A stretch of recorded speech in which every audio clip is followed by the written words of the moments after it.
Welcome.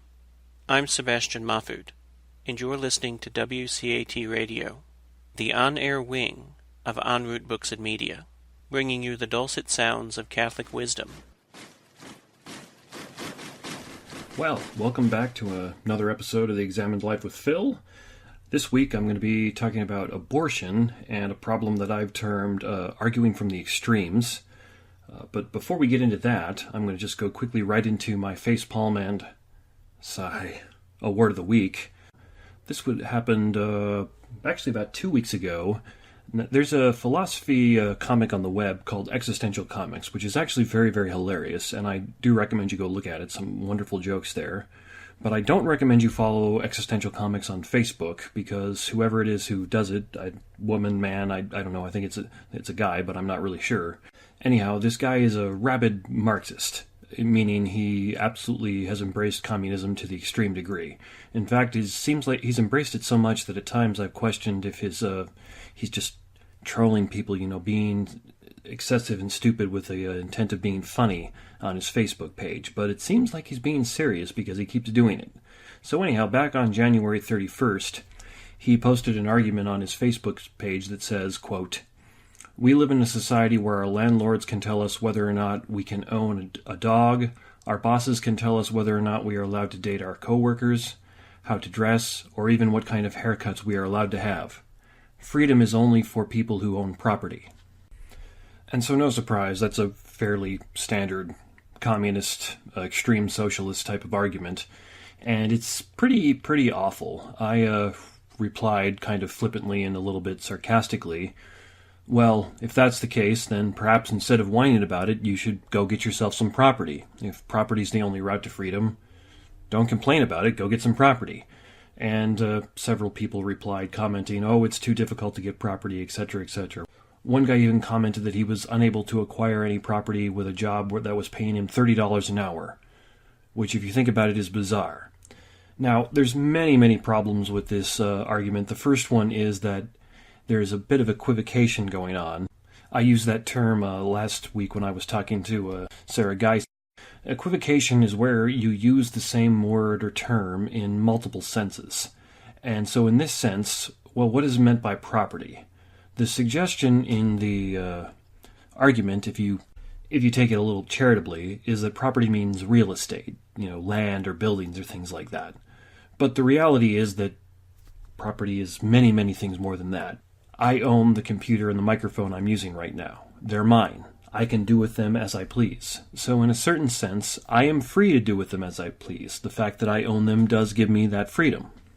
And that would apply to pretty much any other kind of property. Anything that you can say you can own, that would apply to. So if that's the case, do you really need to have real estate to be free? Well, maybe you would need to have real estate in order to tell people who are on your land that they can or can't own a dog, but you wouldn't need it to be free in any sense whatsoever. And that's the other term that's being equivocated on here is freedom. Well, you can be free in all kinds of different senses in all kinds of different ways, just as you can be oppressed in all kinds of different senses in all kinds of different ways. There's the freedom to do with the things you have as you please, as I just talked about. There is religious freedom. Are you free to practice whatever religious beliefs you have as you see fit? There's political freedom. Are you free to vote for who you want, support the political party you want? There's economic freedom. Are you free to buy and sell things the way you want to?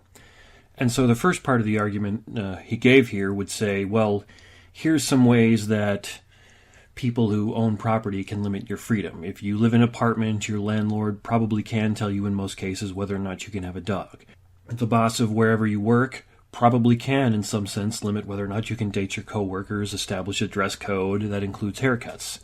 Those things can and do happen. So that limits some of your freedom, but that's not all of your freedom.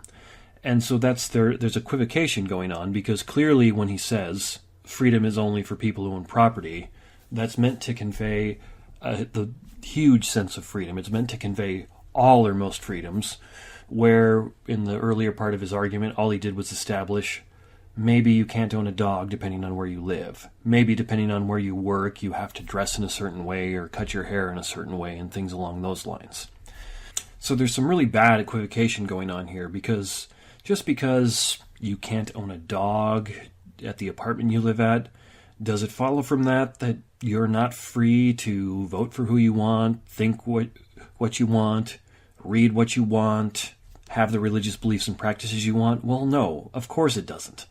I lived in apartments that didn't allow pets for quite some time before I met and married my wife, and I certainly did all those things and was free, and I even picked the jobs I went to. And that's another point as to why this argument is so bad, is most of the time you can actually choose to some extent who your landlord is. You want to have a dog and your apartment doesn't let you have one? You can probably find another one that does. You don't like the dress code your boss is enforcing? You can probably get another job where the dress code is a little bit looser. Now, sometimes these things are hard. It's not always easy to move. It's not always easy to find a job. But if that's something that's really important to you, that you work in an office where you can wear, say, whatever you want, a t-shirt and jeans or something like that, you can probably find a job where you can do that if you just work at it a little bit. So in summary, this argument equivocates on both the definition of property and the definition of freedom. And it does that because, well, if by freedom he only meant, hey, you can't have a dog and you have to wear a certain style of dress and cut your hair in a certain way, well, that wouldn't be a very interesting or provocative argument. It wouldn't catch people's attention.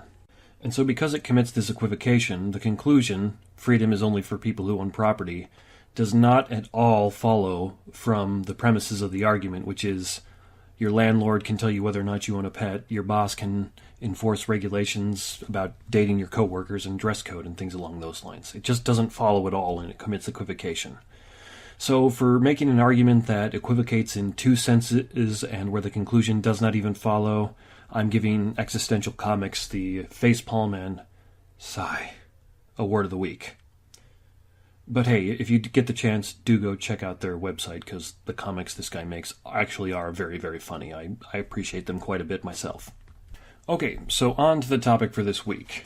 The ethics of abortion and arguing from the extremes.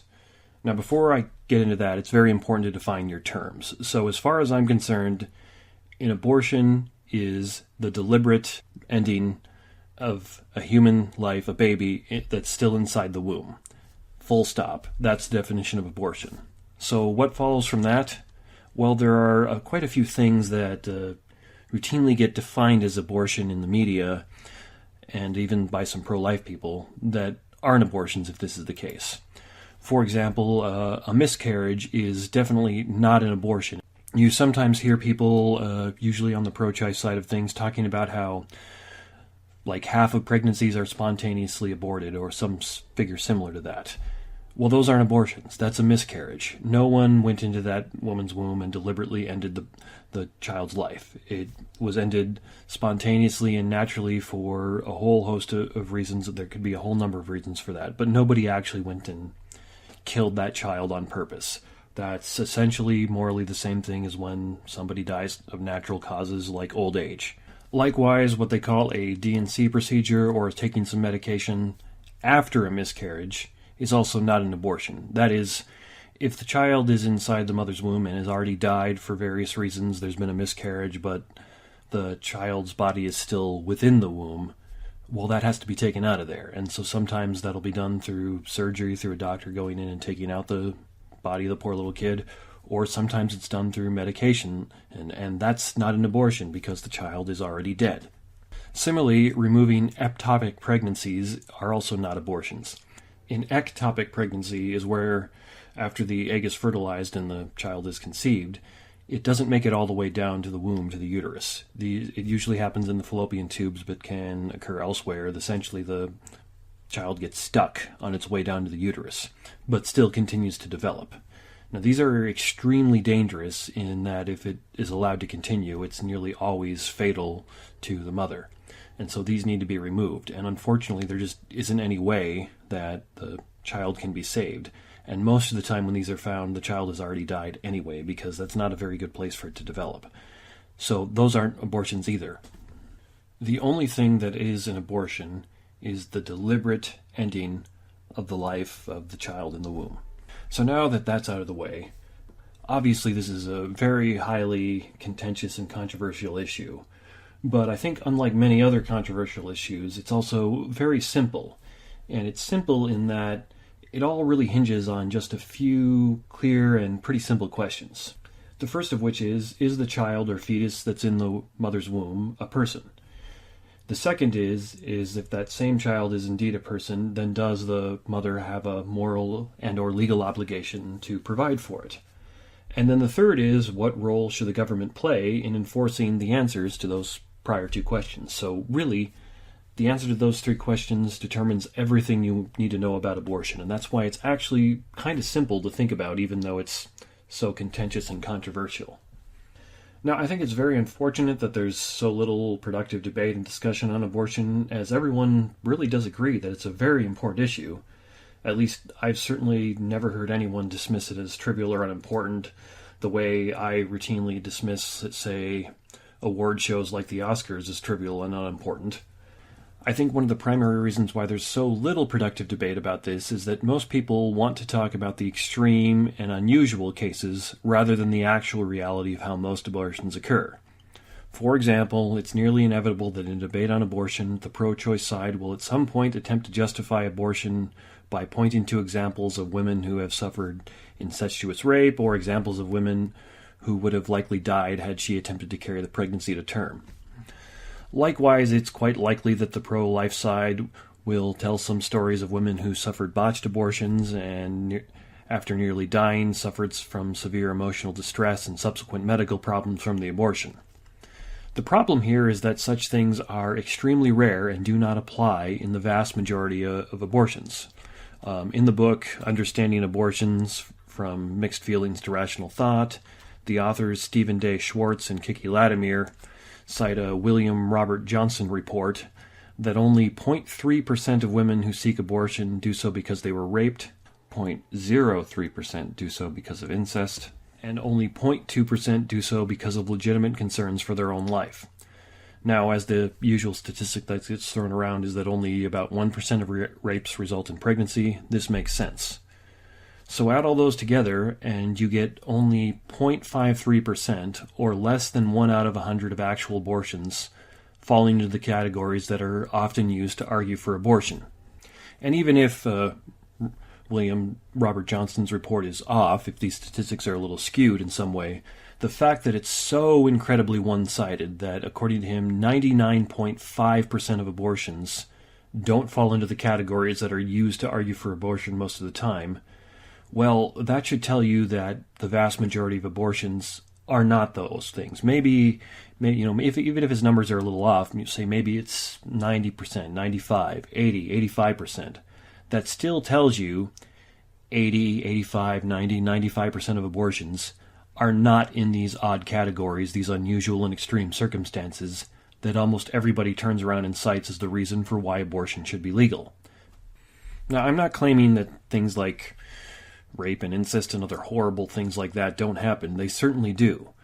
But since the evidence indicates that over 90%, 99% of abortions are not due to these things, then that 90 to 99% of abortions cannot be justified by those same things. And I think likewise it's true with some of the horror stories that pro-life people like to tell about bad abortion clinics and botched abortion procedures. I have little doubt that some of these stories are true and that some women are treated horribly by some abortion providers, but such cases are probably reasonably rare, as no one in America is really that good at hiding things. Just look at all the leaks that come out about everything all the time. If only 1 out of every 10 women who had an abortion suffered severe medical complications and was noticeably treated badly by the medical staff, like, for example, they ignore the fact that the woman's in pain and bleeding and just send her home instead of the hospital, well, if that was the case, Planned Parenthood and other abortion providers would be unable to keep this quiet. It would be everywhere. I'm sure it happens. I have no trouble believing that, but it doesn't happen to the extreme that a lot of pro-life organizations like to present it as happening. So the problem these two examples represent is the backwards thinking in trying to understand, justify, and explain what's normative, that is, the 99% of the abortions, by the extreme and unusual, less than 1% of abortions. This is akin to arguing that because, say, some college professors murdered people, they turned out to be murderers, We therefore need to treat all college professors as if they are murderers. Or it's like claiming that because some men are rapists, all men need to be treated like rapists. Although it does seem like some people in the media are now saying this about men, or coming right up to the line of doing so. But it's wrong, that's the point. Now, this type of thinking is actually a symptom of a larger problem, as a wiser man than I has explained. Quote, "Our society faces an increasing call to deconstruct its stabilizing traditions to include smaller and smaller numbers of people who do not or will not fit into the categories upon which our perceptions are based. This is not a good thing. Each person's private trouble cannot be solved by a social revolution, because revolutions are destabilizing and dangerous. We have learned to live together and organize our complex societies slowly and incrementally, over vast stretches of time, and we do not understand with significant exactitude why what we are doing works. Thus, altering our ways of social being carelessly in the name of some ideological shibboleth is likely to produce more trouble than good, given the suffering that even small revolutions produce." Now, that's somewhat academic language that's being used there, but the point is pretty simple and easy to see. Extreme and unusual examples cannot be used to justify what is normative, any more than that by a right to defend my own life I can just justify killing somebody for whatever reason, just because I want to. We don't understand and justify what is normal by what is extreme. Rather, it's the other way around. We do it the other way around in that we need to understand, and perhaps justify, what is extreme by what is normal. So just because you can find a person in a bad situation, it does not follow that you need to alter society, that is, change the government policy, laws, or other things like that, to address the situation. It could well be the case that making such large sociological and societal changes will result in more problems, not less. Look back at episode 11 of this podcast, where I talked about how we should address poverty for an example, or at least a possible example of this, in that the government's attempts to address poverty seem to have actually caused more problems than they have good. What we need to do is set policy and pass legislation and so on and so forth based on what is commonplace or normal, not what is exceptional, extreme, or unusual. Attempting to say, set a government policy based on an extreme or unusual circumstance or case will almost always cause more problems than it fixes. This is the in-principle reason why we give governors and the president the right to pardon people and grant clemency for crimes. That's a recognition of this fact. A law that works 99% of the time is very, very good, but it will still fail 1% of the people. And so the idea of giving governors and presidents this right is that they can then redress that problem. And this is a problem with virtually all human systems and societies and everything we can come up with. Go back to episode 4 when I talked about systems and systems thinking for some more examples and explanations of this fact. We never get it right all the time. Something always falls through the cracks. There's always somebody who the system doesn't work for. That's always the case, no matter what we do. So I hope you can immediately see how this is applicable to abortion. If 80, 85, 90, 95% of abortions don't fall into the categories of what is used to argue for and justify abortion, well, you have a problem, because you're arguing from the extreme. You're using what's exceptional, unusual, to justify what's normal. You're using the 1% to justify the 99%, and that's backwards. Now, you could probably get, I would say, most reasonable pro-choice people to admit that abortion is a moral evil in certain circumstances. For example, I know many of them say it would be wrong to abort a child simply because it's a girl baby instead of a boy baby. I don't think this in any way shows they're being inconsistent. What it actually shows is, in that case, they're thinking a little better about it. They're trying to justify and understand the extreme through what they think is normative, which is, in that case, they think most of the time it's acceptable to have an abortion, but here are these cases where it's not. And likewise with pro-life people, I call myself pro-life, as if you listen, you've heard before. There are extreme and unusual circumstances where I'd concede that an abortion might be justified. Now, I also think in odd and unusual circumstances, I'm justified to use violence to defend my life. I don't think this makes me a hypocrite. It only shows I'm trying to reasonably understand the extreme through what I believe to be normal. In this case, the normative is that human life has infinite value, and the extreme is what to do when valuing one human life is in conflict with valuing another human life. So in the case of the violence, it's Well, I value my life, and I also should value the life of the person who's attacking me. So what do I do in that circumstance? In the case of abortion, it's, well, we should value the life of the unborn baby and the life of the mother. If the two are in conflict, what are you going to do? So now I'm going to return to those first three questions I talked about. Those were, is the baby or fetus in the mother's womb a human person? If it is a human person, does the mother have any moral or legal obligations to it? And what should the government do in response to the answers to those first two questions? Well, there's actually a surprisingly large amount of agreement about many of the facts on this. Both sides of the abortion debate will agree that, in the biological sense, the thing in the mother's womb is a member of the human species. I mean, it certainly isn't a squirrel or a great white shark or something like that. They'll also agree that this same thing is alive and growing, and that from conception to birth, it is the same physical organism, and further that this thing is not a part of the mother's body. Well, honest and informed pro-choice people will concede to you that it's not a part of the mother's body. You still hear that from some people, but they're either being dishonest or they're just ignorant about what's actually going on. Now, just obviously by simple definition, if the baby or fetus in the mother's womb is not a person, then abortion is not murder. Full stop. Well, perhaps it could still be considered a serious thing, but it wouldn't be murder. Just for example, my dog is definitely not a person. Yet if I significantly mistreated my dog, that would still be immoral, and I could still suffer legal retribution for it as well as social shame. As well I should.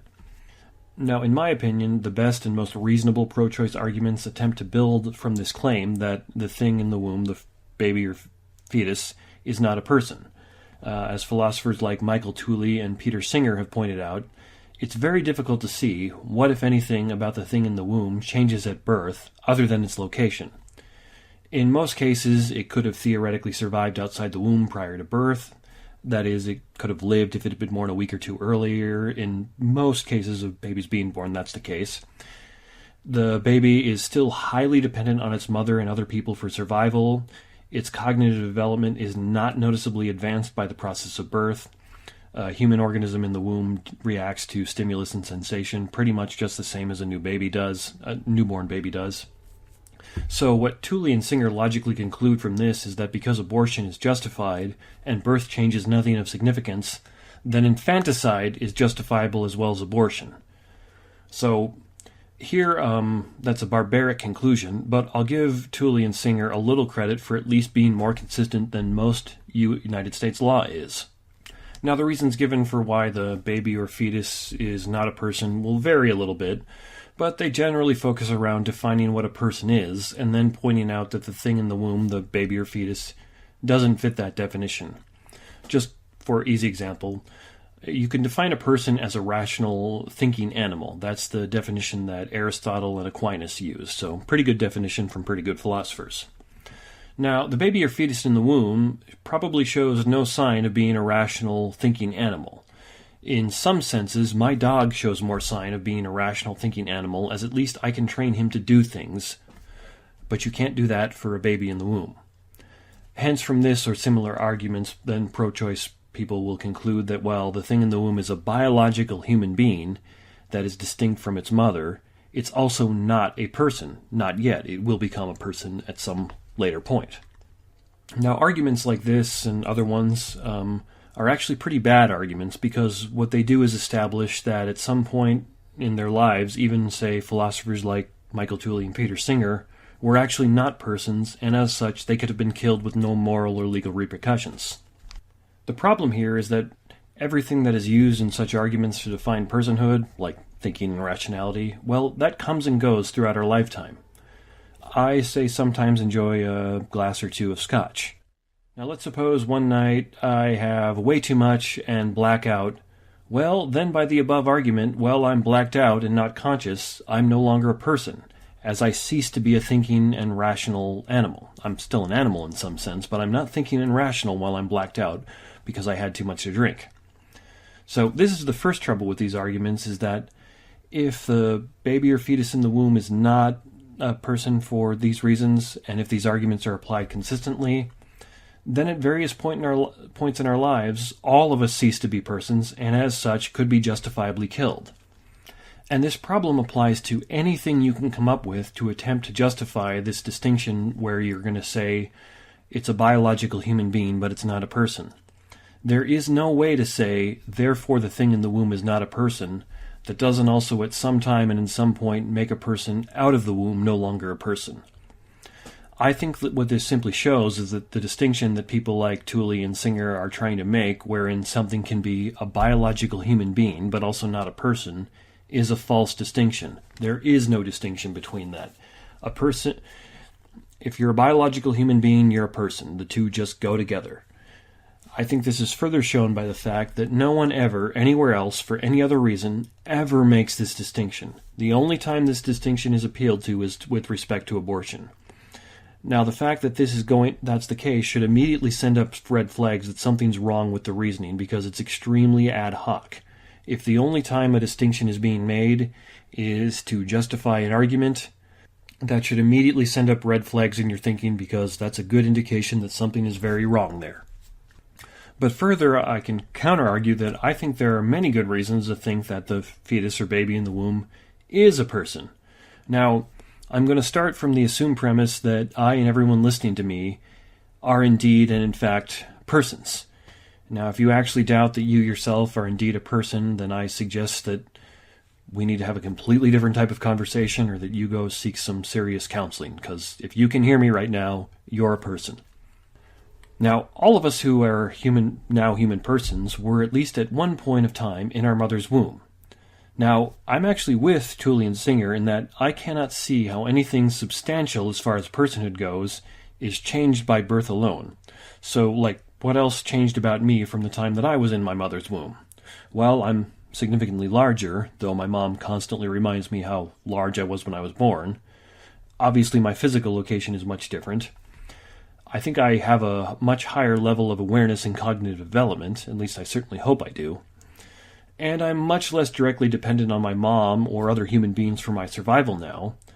But other than that, there doesn't really seem to be much in the way of significant differences between Phil Kallberg now and Phil Kallberg when he was in his mom's womb. But how do any of these changes, grant me personhood? How does a change in size, location, or cognitive development make me a person? It certainly doesn't seem like any of these things grant personhood. And the problem is that claiming any of these things, size, location, development, and dependency, grant personhood, falls prey to the same weakness I mentioned above. Namely, it follows that at some point in our adult lives, all people cease to be persons for a while. My cognitive development and awareness is very minimal and primitive while I'm sleeping, but I still have this, absolutely crazy idea, this notion I can't shake, that I'm still a person while I'm sleeping, and if you came and killed me while I was sleeping, it would be murder. So, if I and all of you who are listening to this are indeed persons, and nothing that can grant personhood changed in between the womb and our adult lives now, then it necessarily follows that we were actually persons while in the womb, and hence it follows that all children in the womb are actually persons, they're actually people. Now, a large part of the problem with arguments like this that were proposed by people like Tooley and Singer, what they have done is they've reduced people to being nothing more than what they do. Now, I am a person, but what I do is distinct from being a person. Likewise, most people think and use reasons, but to be a person is simply more than just to think or reason. In trying to define a person in such sense, what they've done is they've confused being or existence with function. And if you'd like to learn a little bit more about being, go back and listen to episode 8, where Zach Young and I talked about his essay, because we discussed being quite a bit there. Now, a further unfortunate consequence of these types of arguments, that if a person is nothing more than what they do, well, then that's that people who do nothing of substance are really worth nothing of substance. Now, I find this a highly barbaric and offensive type of argument for this reason, because I know plenty of people who have immense value even while they contribute seemingly nothing directly to society. For example, I have grandparents who are in their late 80s, or there's a good friend of mine who's medically retired and unable to leave his house for those medical reasons, and these are all people of immense value. So it's not surprising that Singer has actually argued that people who are unable to reason and contribute to society should be put to death, as he thinks that's better than allowing them to live. Now, To be fair, that's a rather simplistic summary of what he thinks. A Singer does attempt to be quite nuanced in his ethics, but that's the basic bottom line of what he says, even though he nuances it quite a bit. Now, I would typically think that just establishing that children in the womb are indeed persons should end all serious discussion on those 99% of abortions. Perhaps it might still be justifiable in those extreme and rare cases, like when the mother's life is in danger due to the pregnancy, but those issues would be principally no different than, say, questions a battlefield medic has to deal with. 2 people are dying and he can only treat one. Well, how does he choose? Likewise, we could say a child in the womb has deformities that will cause it to die when it is born, but as long as it is in the womb, it will remain alive. However, the mother has developed complications in the pregnancy that are putting her life in danger. If delivery is induced, the child will die. But if not, the mother will die, and then the child will as well. Now, generally speaking, the medical community wouldn't even consider such a thing an abortion for the reason that it's not deliberately ending the life of the child. Or let's make the situation a little more complicated and simply say it's the case that the child's too young and underdeveloped to survive outside the womb, but the mother has such complications. Do nothing and they both will die. Induced delivery and the child will die, but the mother may live. So what do you do? Now, again, that's a very difficult question that we need to take seriously, but as I established above, the vast majority of abortions are not like this, and further, again, the medical community wouldn't even really consider this kind of a situation an abortion because it's not the deliberate ending of the baby's life. It's a complication that's been forced upon everybody due to situations beyond their control. But now, if you get into more academic pro-choice arguments, what some people there will argue is that, well, the unborn child is indeed a person, the mother has no obligation to provide for it, and as such, she can choose to abort the child at any time because there's just no obligation. This is a type of argument that was proposed by Judith Jarvis Thompson, and it's an analogy argument. It goes like this. She says, let's suppose you are knocked out and kidnapped, and upon waking up, you find that you are connected to a machine that is being used to sustain the life of another person. It's within your power to disconnect yourself from the machine and leave, but by doing so, you will be causing the death of the other person, as that person now depends upon you for life. And Thompson also makes this argument a little more interesting by suggesting that, say, this person is a famous and accomplished violinist. There's something really good about what they're doing for the world, that is. Now, what Thompson then claims is that you would be under no moral obligation to stay and ensure that that violinist survives. You were forced into the situation against your will, and as such, you have the right to walk away.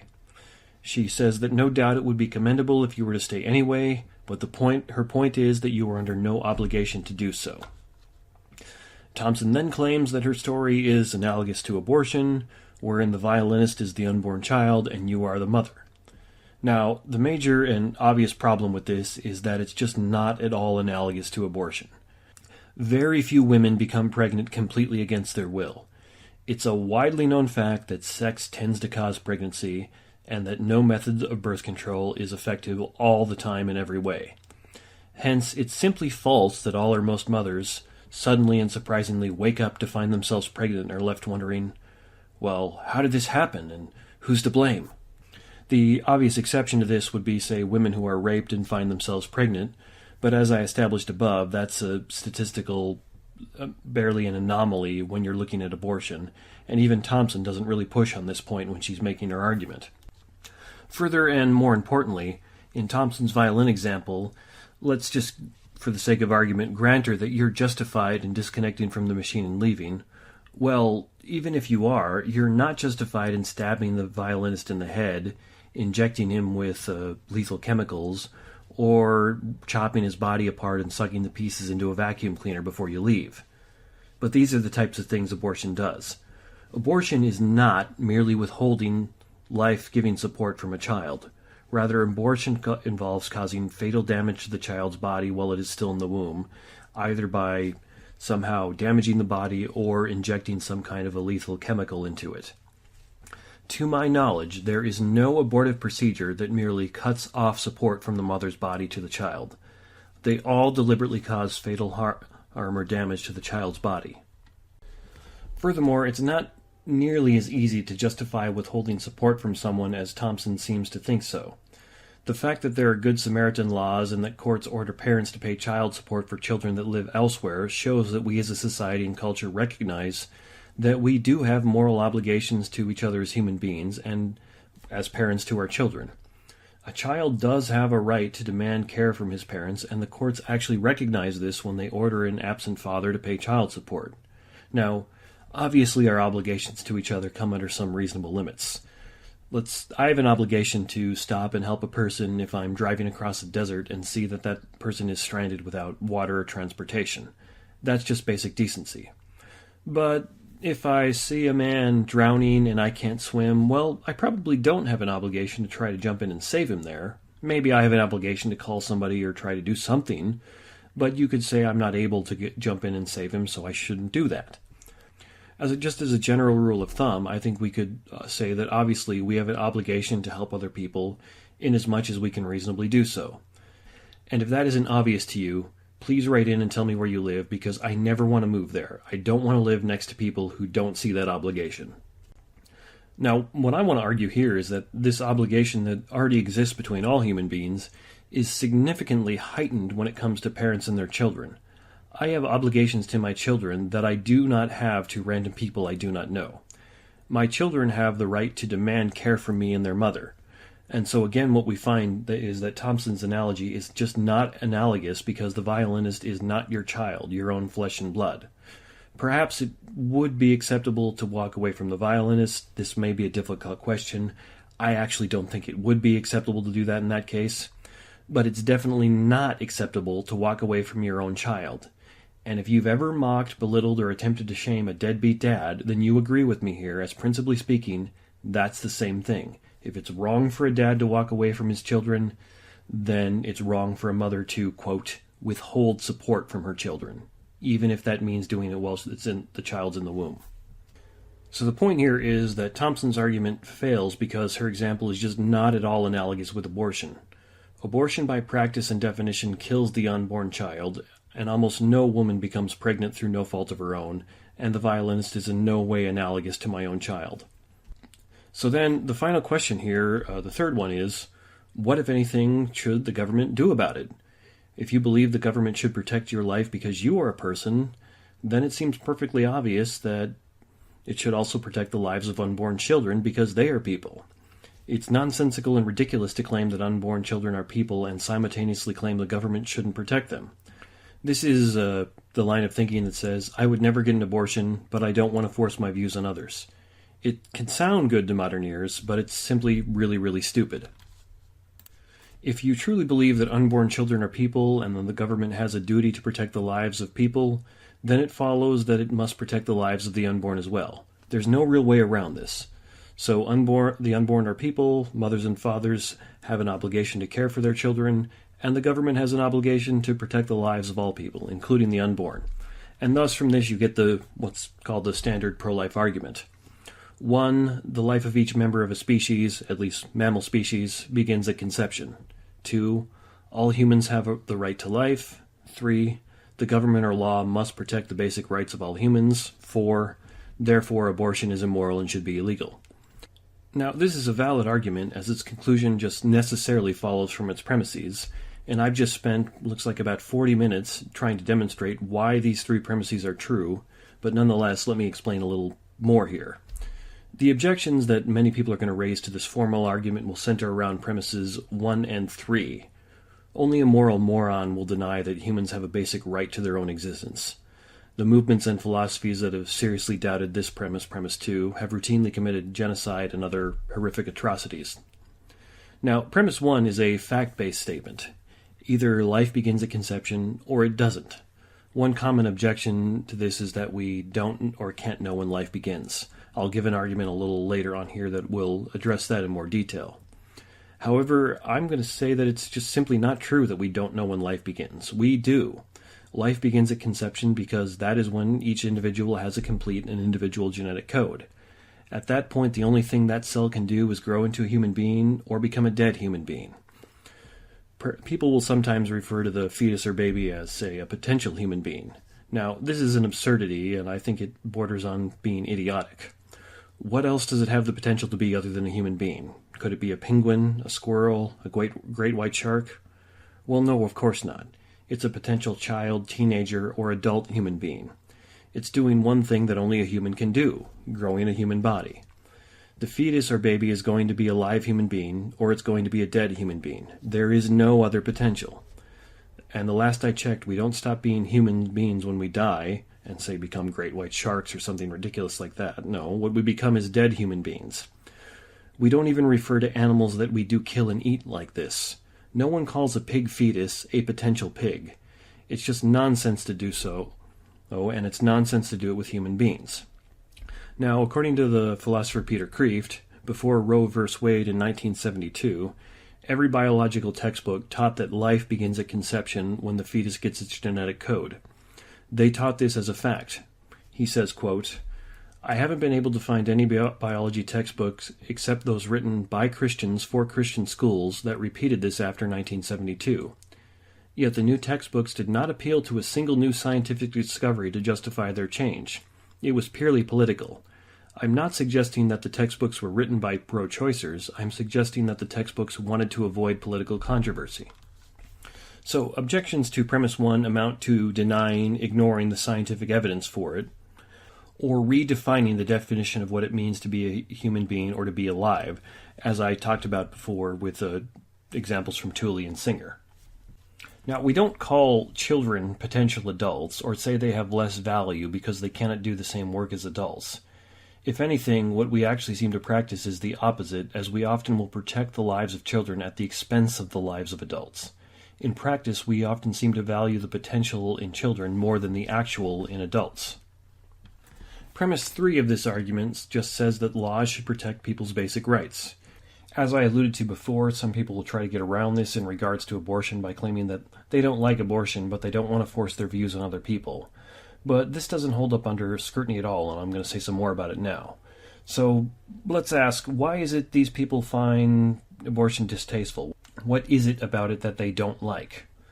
Well, if the reason people find abortion distasteful is that they think it kills a human being, how then can they say that they don't want that view enforced on other people? That just doesn't make any sense.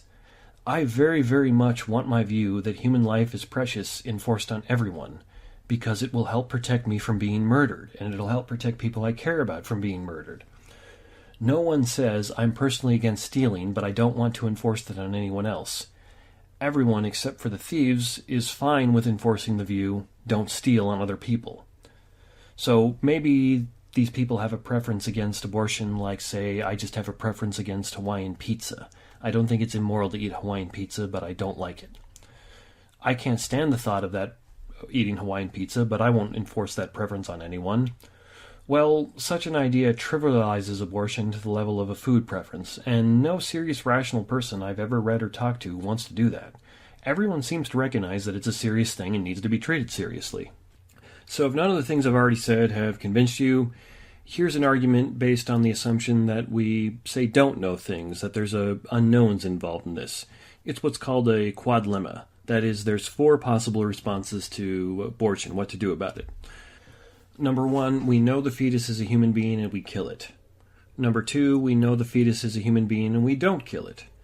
Number 3, we don't or can't know that the fetus is a human being and we kill it. Number 4, we don't or can't know that the fetus is a human being and we don't kill it. Now, option 1 is the exact definition of murder. It's killing someone that we know is a human being, is a person. Option 2 is not murder, and that's what I've just spent 40-50 minutes here arguing that we should do. I'm saying it's the right thing. But it's options 3 and 4 that are the most interesting. Now, as I've already argued, we can and do know when life begins, but let's assume for the sake of argument that we don't or can't. And because people claim that all the time, and there are some who just are never going to accept the arguments I gave for that above. Now, if we don't or can't know whether or not the fetus is a human, how is it a rational and moral response to turn around and kill it? If, say, I'm hunting in the woods and see movement in the bushes, do I blindly shoot because it might be the animal I'm hunting? Now, it might be another hunter, the animal, the neighbor's kid who ran away last week, or any number of other things.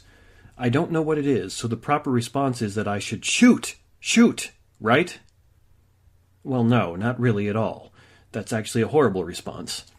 If I took that shot and it turned out it was a person and I accidentally killed them, I would be at the very least guilty of negligent homicide because I behaved irresponsibly. And even if it was the animal I was hunting, I would have got lucky because I behaved foolishly. If we don't or can't know whether or not the fetus is a human being, the only morally responsible option is to not shoot and let the child live. The converse is the very weird idea that if I don't know whether or not you are a human being, then I should have the right to kill you. Now, here's a further example of this point. Let's suppose I'm demolishing a government building with explosives. I don't actually know whether or not all the politicians have been evacuated from the building. So, do I do a search of the building to make absolutely certain that they've all been evacuated? Well, no. Why should I waste my time searching the building? I don't know whether or not there are people there, so I should just blow it up. Now, of course, this is absurd, incredibly immoral, and it would be illegal. And yet the idea that we don't know when life begins, so therefore we can abort the fetus, is exactly the same thing as this and the hunting example. Although, I guess to be fair, this demolition example assumes that politicians are actually people, and this is at times very difficult to prove. Thus, the commonly used claim that we don't know when life begins doesn't actually count as an argument for abortion. It argues against it. Now, just a quick note, I took the formulations of these two arguments and some of the examples I just gave from the philosopher Peter Kreeft, so they're not my own. So, I'm willing to grant you that some abortions might be justifiable in some odd or unusual circumstances. One commonly used example is the one I cited above, where there is a real chance that a woman could die if she carries the pregnancy to term. This, to me, seems to be a very difficult question, and there's no easy answer to it. It's possible, but unlikely she could carry the child to term and both of them would live, or the woman's life could be ensured by sacrificing the life of her child. Now, I don't know any easy way to balance and answer a scenario like this, because there's two human lives, both of which have infinite value, which are seeming to come into conflict, and so that's very difficult. However, as I argued for above, these scenarios account for far less than 1% of the actual abortions that occur in the United States, so it makes no sense to argue that abortion should be normative because it might be okay in extreme and unusual circumstances. Hence, what we should do is address the 99, 95, 90%, whatever it is, of abortions for what they are. They're morally reprehensible murders of unborn children, and we should do everything that we can to prevent, minimize, and abolish this. When such odd and unusual circumstances do occur, well, I think we should try to deal with them as the exceptions that they are, not treat them as normative, and that's the fallacy of arguing from the extreme. So now a question that I find that we should really explore, that a lot of pro-life people seem to just kind of gloss over and not really talk about, is then, why is it that women do have abortions? What leads them to do that? You know, most women aren't in the habit of running around being happy about murdering their children. I mean, it happens, but that's pretty rare. Most women don't really want to do that. So why would they then turn around and have abortions? Well, the feminist philosopher Carol Gilligan actually did a study of this in her book, In a Different Voice, and she interviewed many women who'd had abortions. One of these women was crazy, and you can just kind of rule her out. But for the other ones, for the vast majority of them, the reason they did it is because they felt like they were in a situation where they had no other choice. That is, they felt that societal pressures and economic pressures and many other things like that were forcing them into a situation where they had to have an abortion because they had no other choice. That is, they tended to see it not as a good thing, but as something which was the lesser of two evils, where the other things were more evil. Now, as the philosopher in me wants to immediately argue against that and say, no, that's not true. That's a horrible thing. How could any of these other things be less evil than that? But the fact that that's what their perception was should tell you something. That's the perception that we need to find ways to change. So what are some practical ways you could change that? Well, I would say if you know a young woman or someone like that in your life who becomes pregnant, well, don't shame them. Encourage and help them. Find ways to be supportive of them. That happened to somebody in my family, and I'm pleased to say that my family was supportive of her, and now she's got a child and is doing quite well. Maybe it wouldn't have turned out that way if my family hadn't supported her, so I'm very glad we did. You can also do things like volunteer for and support organizations that are crisis pregnancy centers that will help women who feel like they have no other choice see that they have other options. They'll help them with the various problems that come up with being pregnant and with being a single mother, and educate them on ways that they can get through and just help them along like that. Because I think what Carol Gilligan showed us is that these women didn't want to have abortions. They didn't see another option. So what we need to do is give them other options, show them that that's really not the case and that that's not the best thing they could do, that it's not even the lesser of two evils. So you often hear pro-choice people attempting to critique or accuse pro-life people, especially Christians, of hypocrisy, saying, hey, if you really cared about this, you would do things like adopt and foster children. You would treat mothers and post-abortion women with the same love you would have for their babies. You wouldn't stigmatize unwed mothers and things along those lines. You would fight for a better foster care system. You would do more things than just spout off about it on Facebook and things along those lines. And to some extent, that's true, but actually when you look around at most pro-life organizations, many of them are actually trying to do this. Many of them are moving in the right direction.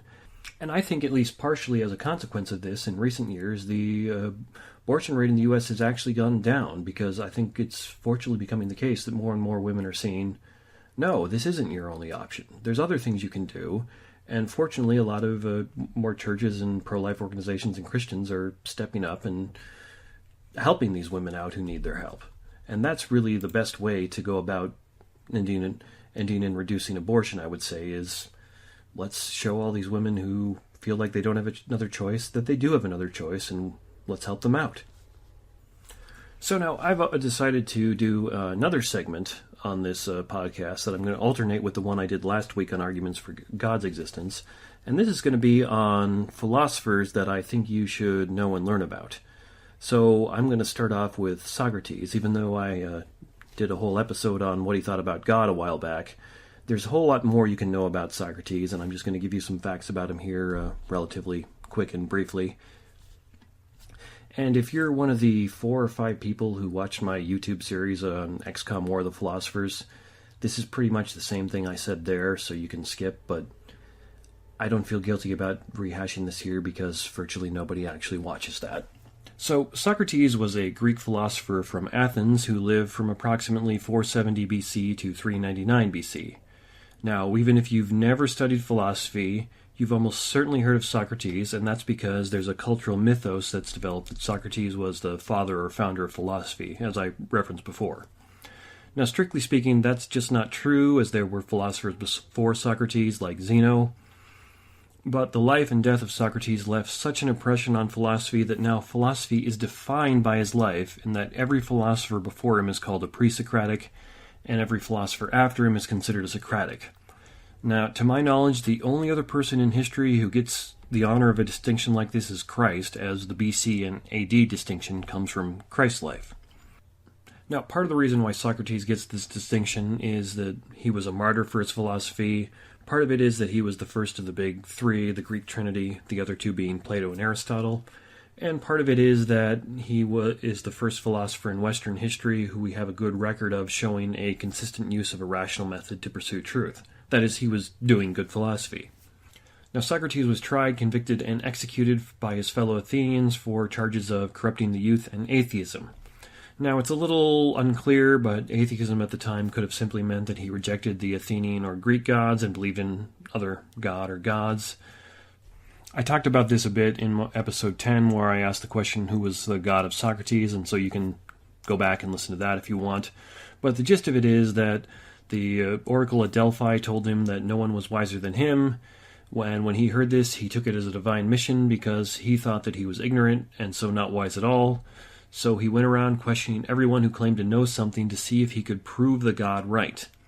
He regarded this as a dilemma that needed to be solved because he both knew that he was unwise and he knew that the god could not be wrong. So Socrates questioned the politicians and found that they didn't know much of anything. He questioned the poets and realized they didn't understand their own writing, and it was the same for the craftsmen, the priests, and so on.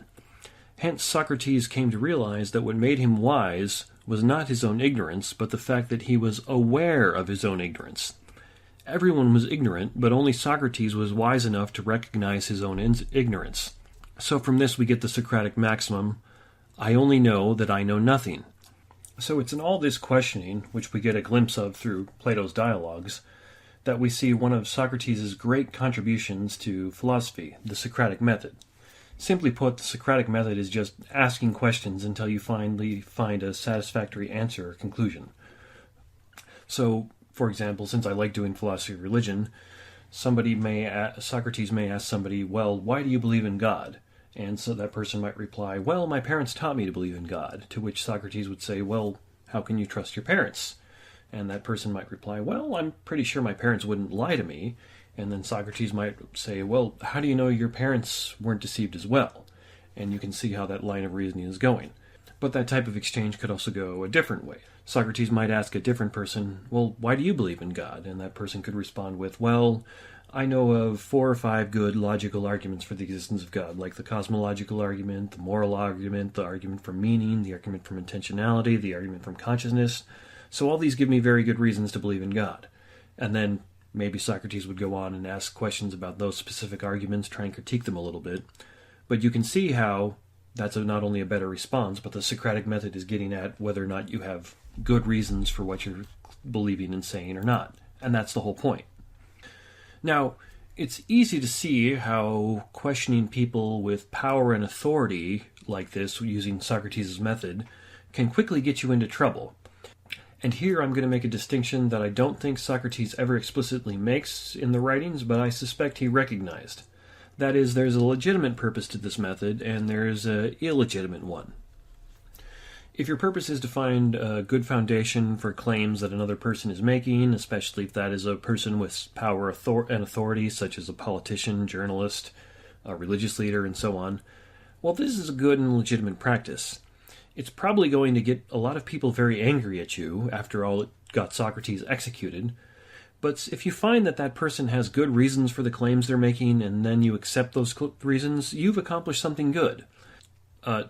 Dallas Willard once said that the purpose of good skepticism is to challenge illegitimate claims to authority, and I'll add power to that quote as well. And if the Socratic method is simply pushing people to think and give good reasons for the claims they make and the beliefs they have, and if you run into authorities who are then turning around and giving good reasons for their authority, that is, they're making legitimate claims to authority, not illegitimate claims, well, that's good skepticism. I mean, we should all be skeptical of those with power and authority until we have reason not to be. That's the burden you bear if you're somebody with authority and power, is people should naturally be skeptical of you. But if alternatively you keep pushing at someone despite the fact that he has given you good reasons for his claims, then you are just being, well, a bit of a jerk and demonstrating that you're not really interested in truth as much as you are in making trouble. Dallas Willard also once said that you can be as dumb as a cabbage and still keep asking why. And he was right. I've met some profoundly dumb people who keep asking why. So, just for example, let's suppose someone asks me how I know that I know these things about Socrates. I may reply that there's a good and well-established historical record that tells us key facts and points about Socrates, and further that we have historical records of people in history engaging with those records. For example, Aristotle wrote some about Socrates. Some points about him are in doubt or messy, but we know many things quite well. The person then asks me how I know there wasn't some grand conspiracy that fabricated Socrates. Socrates was just a myth that somebody came up with. Well, I would reply that such a conspiracy would certainly leave behind some evidence of its existence, and there doesn't seem to be any such evidence. So the person will then ask me how I know there was not a second conspiracy that's purpose was to hide the evidence of the first conspiracy. Now I hope you could see that at this point the Socratic method is no longer being used against me in a legitimate way because I've given good reasons and he's just poking at me and finding any excuse to keep asking why. So in the literature on Socrates, you generally find him portrayed in 2 distinctly different ways.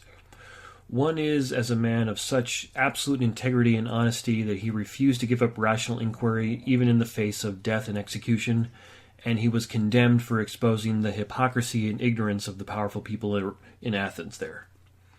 The other is as a bit of an annoying jerk who will just never accept any answer and keeps asking questions long after it's been useful and meaningful to do so.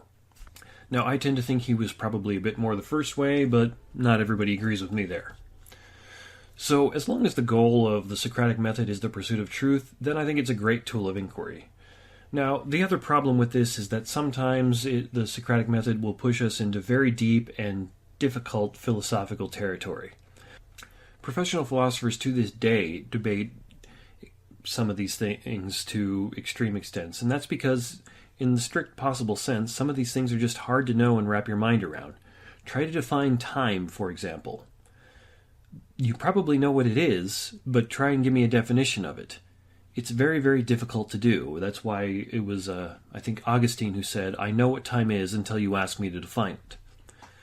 Now, the fact that someone cannot tell you exactly what it means to exactly what, say, time is, that doesn't mean he doesn't know what it is. It just means he can't really articulate it very well, or he doesn't know the correct terms to do so. I don't need to know how my eyes work in the biological sense in order for me to see the things that are right in front of me. So the fact that maybe you can use the Socratic method to push people to the limits of their knowledge where they don't really know how to explain things further, well, that's not really a problem with them. That's just a problem with needing to learn and read more philosophy. Now, the Socratic method isn't a perfect method because it requires that both participants be honestly searching for the truth of the matter, and as Socrates' life shows us, many people just really aren't that interested in looking for the truth of the matter. They're interested in many other things like power and money or maintaining their position.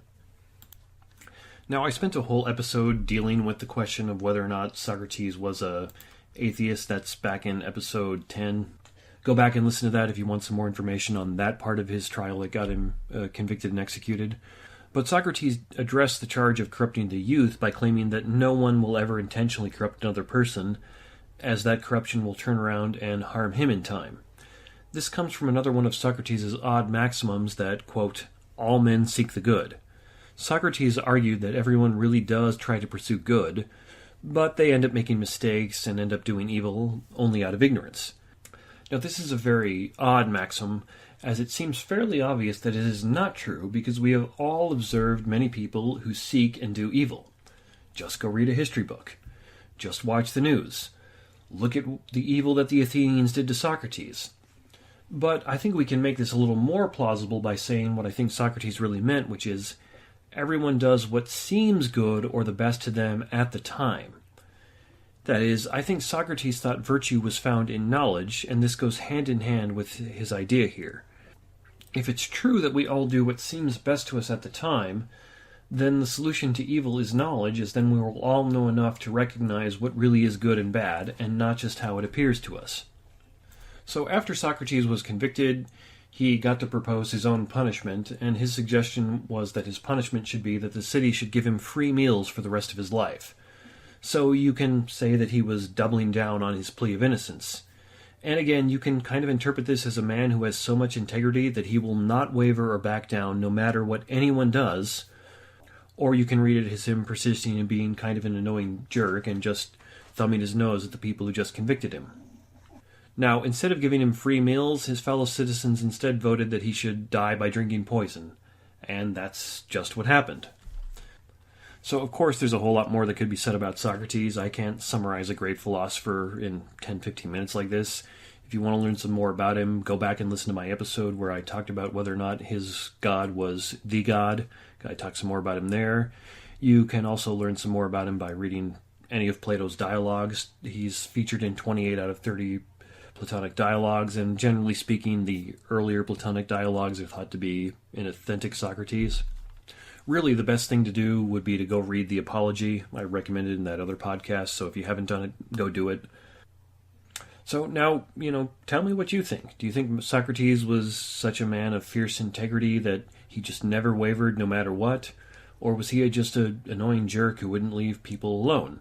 Does the fact that he went around asking questions that got him killed mean that he really wasn't as wise as he thought he was?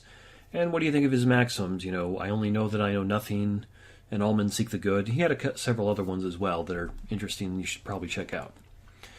And additionally, write in and tell me what you think about the rest of the podcast. What do you think of my examples of how abortion tends to be justified from extremes? What do you think about the idea of justifying 99% by the 1%? Or what do you think about the two arguments I gave that abortion is immoral and should be illegal? Disagree, agree, write in and tell me about it. You can reach me at theexaminedlifewithphil@gmail.com, and I've got a Facebook group for the podcast called The Examined Life with Phil, and you're always welcome to leave comments there. Write in and let me know, and as always, I'm open to more suggestions for topics I can cover, and if you see a good candidate for a facepalm and sigh word of the week, write in and let me know about that too. I love looking at those because they're just fun, and I enjoy a good laugh. So, that's it for this week, and I'll talk to you guys again next time. We hope you enjoyed the program and will join us back for another show on WCAT Radio. This is Sebastian Mahfood. Good day.